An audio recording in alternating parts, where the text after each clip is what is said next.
Hello दोस्तों, मैं आपका अरुण और आपका स्वागत है आपके यूट्यूब चैनल पर।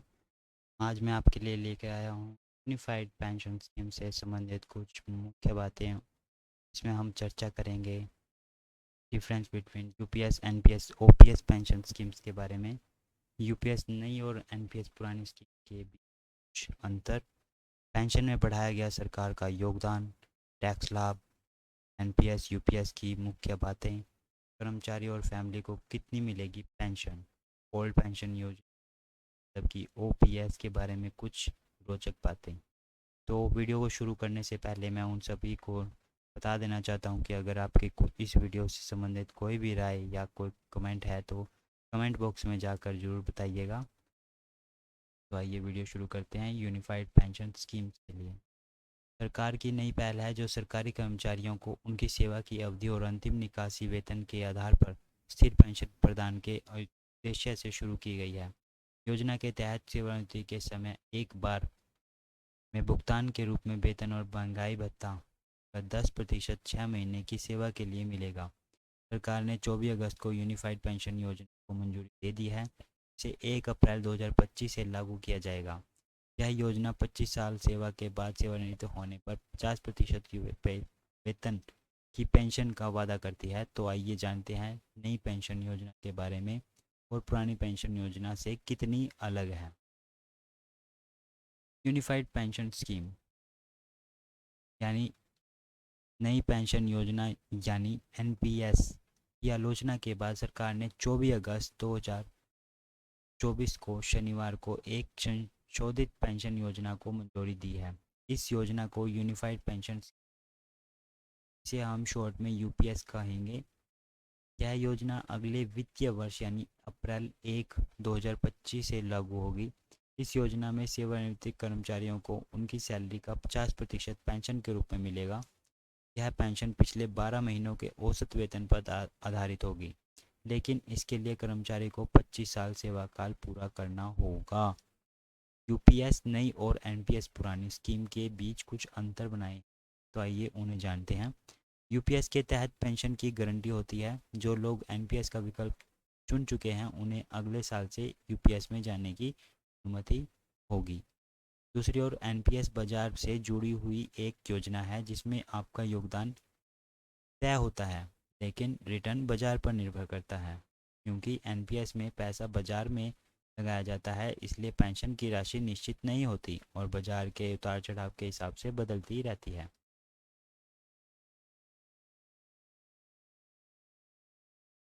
यूनिफाइड पेंशन स्कीम, पेंशन में बढ़ाया गया सरकार का योगदान, उसके बारे में कुछ चर्चा कर लेते हैं। एनपीएस के तहत कर्मचारी अपने मूल वेतन का 10% योगदान देता है, जबकि सरकार 14% का योगदान देती है।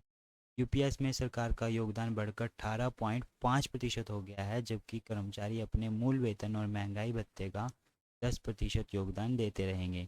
एनपीएस में योगदान देने वाले कर्मचारी धारा 80 CC D1 के तहत अपने वेतन, मूल, महंगाई भत्ता 10% तक की कर कटौती के पात्र हैं, जो धारा 80 CCE के तहत 1.5 लाख रुपए तक की कुल सीमा के भीतर है।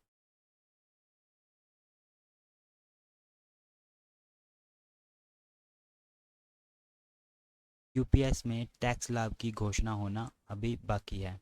इसके अलावा धारा 80 CCE के तहत 1.5 लाख तक की सीमा से अधिक धारा 80 CC D1B के तहत 50,000 की कटौती का दावा कर सकते हैं। यूपीएस के तहत टैक्स लाभों की घोषणा होना अभी बाकी है। यूपीएस केवल उन सरकारी कर्मचारियों के लिए है जिन्होंने एनपीएस का विकल्प चुना है, जबकि निजी कर्मचारी भी एनपीएस का विकल्प चुन सकते हैं यदि उनके नियोक्ता ने योगदान अपनाया हो। 18 से 70 वर्ष की आयु के बीच का कोई भी भारतीय कर सकता है। एनपीएस की अगर हम बात करते हैं तो कर्मचारी की मुख्य सैलरी डीए का 10% हिस्सा एनपीएस शेयर बाजार पर आधारित होती है, इसलिए इसमें निवेश जोखिम भरा है। साथ ही कुछ परिस्थितियों में टैक्स भी देना होता है। इसमें 6 महीने बाद मिलने वाले महंगाई भत्ते का प्रावधान नहीं है। रिटायरमेंट के बाद निश्चित सैलरी का 10% हिस्सा कंट्रीब्यूशन करना होता है। इसमें अपनी ओर से 14% हिस्सा देती है। सरकार इसमें 14% हिस्सा देती है। इस स्कीम में रिटायरमेंट पर पेंशन पाने के लिए एनपीएस फंड की कम से कम 40% रकम की एन्युटी लेनी होती है। अकाउंट होल्डर की मृत्यु होने पर एनपीएस में निवेश की रकम का भुगतान नॉमिनी को किया जाता है। अगर नॉमिनी पेंशन लेने का इच्छुक है तो उसे इसके लिए एन्युटी खरीदनी होगी। इस स्कीम में प्राइवेट कंपनी में जॉब करने वाला शख्स भी निवेश कर सकता है और उसके फ़ायदे उठा सकता है। जो लोग रिस्क लेकर हाई रिटर्न पाना चाहते हैं वे इस स्कीम में निवेश कर सकते हैं, साथ ही रिटायरमेंट के बाद पेंशन पा सकते हैं। यूपीएस की अगर कुछ बातें करते हैं तो इसमें हर 6 महीने की सेवा के बदले मासिक वेतन वेतन और डीए का 10वां हिस्सा जुड़कर रिटायरमेंट पर मिलेगा। शेयर बाजार पर आधारित नहीं है, इसमें ऐसे कोई जोखिम नहीं होंगे। रिटायरमेंट के बाद फिक्स पेंशन मिलेगी। यह रिटायरमेंट के ठीक पहले के 12 दिनों के औसत मूल वेतन का 50% है। हालांकि इसका लाभ उसी को मिलेगा जिसने कम से कम 50 साल नौकरी की हो। अगर कोई शख्स 10 साल नौकरी करके नौकरी छोड़ता है तो उसे हर महीने कम से कम 10,000 रुपये की पेंशन मिलेगी। कर्मचारियों को अंशदान करने की ज़रूरत नहीं होगी। सरकार अपनी तरफ से कर्मचारी की बेसिक सैलरी का 18.5% वहन करेगी। कर्मचारी के मृत्यु की स्थिति में परिवार को कर्मचारी की पेंशन का 60% हिस्सा मिलेगा। यह सिर्फ केंद्रीय कर्मचारियों के लिए है, हालांकि राज्य सरकारों को भी इसमें विकल्प दे दिया गया है। कर्मचारियों और फैमिली को इसमें कितनी पेंशन मिलेगी, तो आइए उसके बारे में चर्चा करते हैं। 23 लाख सरकारी कर्मचारियों को यूपीएस का लाभ मिलेगा, जिसके तहत कर्मचारियों के 12 महीने की एवरेज बेसिक सैलरी का 50% हिस्सा रिटायरमेंट के बाद आजीवन दिया जाएगा। हालांकि कर्मचारियों को कम से कम 25 साल तक सेवा देनी होगी। समय समय पर इस पेंशन में महंगाई राहत भी जोड़ा जाएगा। फैमिली पेंशन की बात करें तो कर्मचारी के मौत के बाद फैमिली में से किसी एक योग्य सदस्य को कर्मचारी के पेंशन का 60% हिस्सा दिया जाएगा। वहीं अगर किसी कर्मचारी ने सिर्फ 10 साल या उससे अधिक तक सर्विस की है तो उसे कम से कम पेंशन 10,000 रुपये ही दिया जाएगा। पेंशन के साथ यूनिफाइड पेंशन स्कीम में यह लाभ भी है कि इसके तहत ग्रेचुटी के अलावा रिटायरमेंट पर एक मुश्त राशि भी दी जाएगी। इसका कैलकुलेशन कर्मचारियों के हर 6 महीने की सेवा पर मूल वेतन और महंगाई भत्ते के 10वें हिस्से के तौर पर किया जाएगा। इसमें ग्रेचुटी की अमाउंट ओपीएस की तुलना में कम हो सकती।